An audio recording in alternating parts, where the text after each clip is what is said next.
হ্যাঁ guys, good morning. তো নতুন একটা ভিডিও তোমাদেরকে জানাই সবাইকে সুস্বাগতম। তো আমি সুজয়, তোমরা দেখছো সুজয় অফিসিয়াল 07। তো গুড মর্নিং বলাটাও ভুল, কারণ এখন বাজে গিয়ে 11টা। আমি উঠেছি সেই 5:30টার সময়। উঠে বাড়ির কিছু কাজ ছিল মাঠে সেসব কাজ করে এসে এখন বাড়ি চলে এসেছি। দিয়ে বাড়িতে এসে পা হাত ধুয়ে খাওয়া দাওয়া করে তো এখন ভিডিওটা আরম্ভ করলাম। তো মূলত যেহেতু এটা আমার সেকেন্ড ব্লগ, আগের দিন ফার্স্ট ব্লগ পোস্ট করেছিলাম, এটা আমার সেকেন্ড ব্লগ। তো আশা করি ভিডিওটা ভালোই হবে, কারণ শেষ পর্যন্ত দেখতে থাকো ভিডিওটা। তো চলো, আমি এখন যাবো গিয়ে একটু মগরায় যাব, কিছু কাজ আছে। তো সেই কাজে যাব, তুমি দরকারটাও হয়ে যাবে আর তোমাদের নতুন একটা ভিডিও চলে আসবে। তো চলো, আমি এখন যাবো গিয়ে মগরা, প্যান্ট জামা পরে নিই। তার আগে তোমাদেরকে কিছু একটা জিনিস দেখাই। আমাদের বাড়ির সামনে নদী আছে। তো নদীতে প্রচণ্ড জল বেড়েছে, পুরো আমাদের উঠোনের মধ্যে জল চলে এসছে, প্রায় চলে আসবে আর 2-1 দিন জল হলে। তো চলো আমি সেটা দেখাই। আর আমাদের বাড়ির সামনে নৌকাও আছে, তো আমি সেটাও দেখাবো। তো চলো আমি যাই সেই জায়গাটায়, তোমরা দেখতে থাকো ভিডিওটা, শেষ পর্যন্ত দেখবে, আশা করি ভালোই হবে। গাইস, আমি বলছিলাম না যে আমাদের বাড়ির পাশে নদী আছে আর একটা নৌকাও আছে, তো সেটা আমি দেখাচ্ছি। দেখো, এই যে নৌকাটা, আর এই যে আমাদের বাড়ি এই পাশটা আমাদের বাড়ি। আর এই যে এখান থেকে আর এইটুকু উঠলেই ব্যাস আমাদের উঠোনের মধ্যে জল চলে আসবে। এখন নৌকাটাতে অনেক জল হয়ে গেছে, এর মধ্যে চাপলে এখন নৌকাটা অনেকটা হয়ে যাবে। আর এই যে অনেক জল বেড়েছে, ওদিকে কলা গাছগুলো প্রায় কলা গাছের গোড়ায় চলে গেছে। এই যে আমাদের বাড়ির সামনে এই নদীর নাম হচ্ছে কুন্তি নদী। এই নদী আর অনেক জল বেড়েছে, আর স্রোতটাও অনেক, ক্যামেরা অতটাও বোঝা যাচ্ছে না। তো এইটাই যেদিন আমি চড়বো সেদিন তোমাদেরকে দেখাবো, সেদিন একটা ভিডিও করে তোমাদেরকে দেখাবো। চলো, এইটা দেখানোর জন্য আমি বলছিলাম, তখন যে বলেছিলাম না। তো গাইস, কী করবো বুঝতে পারছি না। এই তো প্রথম ব্লগ বানাচ্ছিলাম, যাই হয়তো মগরা যাবো, হয়তো ফোনটা ধরতে পারিনি, লজ্জা লাগছিলো, সেই জন্য হয়তো ক্যামেরা ঠিক করতে পারিনি। তো বাড়ি আমি ভাবছি যে কী করবো।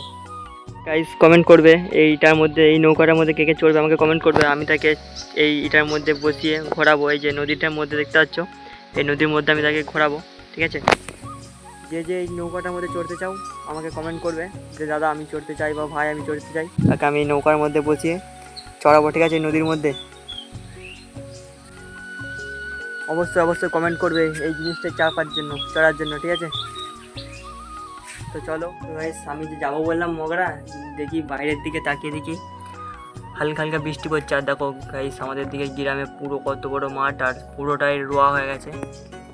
আমি জানলা দিকে ঘরের ভেতর থেকে দেখাচ্ছি, বাইরে থেকে হয়তো দেখাবো, পরে চেষ্টা করবো বাইরে থেকে দেখানোর। আর আমি যে মগরায় যাবো বললাম, এই যে বৃষ্টি পড়ছে হালকা হালকা, ক্যামেরায় অতটা বোঝা যাচ্ছে না, কিন্তু বৃষ্টি পড়ছে। আমি যদি যাই মগরায় পুরো ভিজে যাব, কারণ আমার দিকে রাস্তাটাও প্রায় খারাপ, প্রচুর খারাপ, কাদায় ভর্তি। আমাদের দিকে রাস্তা ঠিকঠাক নেই, ভালো নেই, তাই তখন অপেক্ষা করতে হবে যে কখন জলটা থামে, তারপরে যেতে হবে মগরার দিকে। তো ততক্ষণ দেখো, মগরা যেতে 12-1টা বেজে যাবে, কারণ জল যদি একবার আরম্ভ হয় তো পড়েই যাচ্ছে, থামবার কোনো নামই নেই। তো দেখা যাক কখন জলটা থামে, আর তারপরে আমি যাবো গিয়ে মগরা। তো আমি মগরা যাওয়ার জন্য রেডি হয়ে গেছি পুরো। তো এখন আমাকে গাড়ি নামাতে হবে, কারণ গাড়ি নিয়ে যাবো। তো এখন আমাকে এখান থেকে গাড়িটা নামাতে হবে, অতটাও এই যে গাদা এখান থেকে আমাকে গাড়ি নামাতে হবে। তো চলো আমি গাড়িটা এখান থেকে নামিয়ে নিই, তারপর তোমার সাথে দেখা হচ্ছে।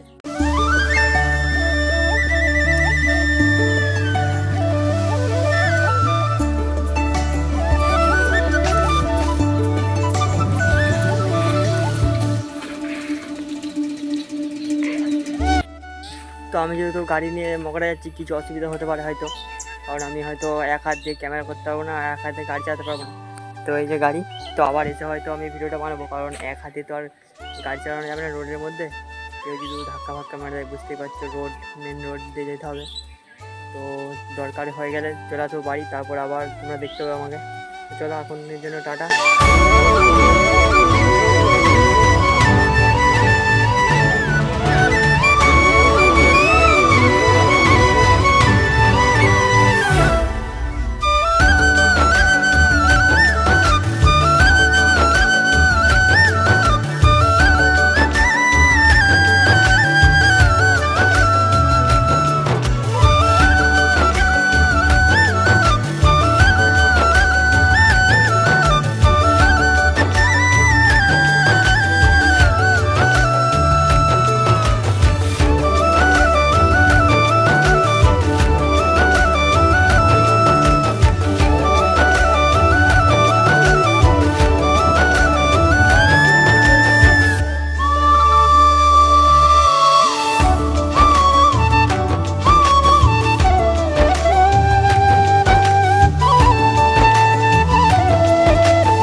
যেই জন্য মরা গেছিলাম।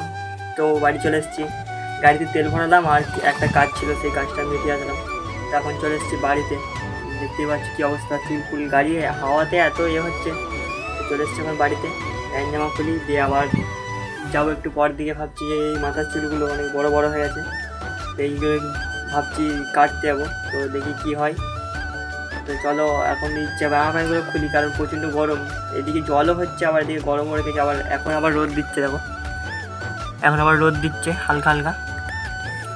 গরম যা রেখেছে, এই সকাল দিকে একটু দিয়ে দিচ্ছে রোদ, আবার বিকেল 3-4টে বাজে জল আরম্ভ হয়ে যাচ্ছে। তো চলো আমি এখন প্যান্ট জামাগুলো খুলে নিই, তারপর তোমার সাথে দেখা হচ্ছে।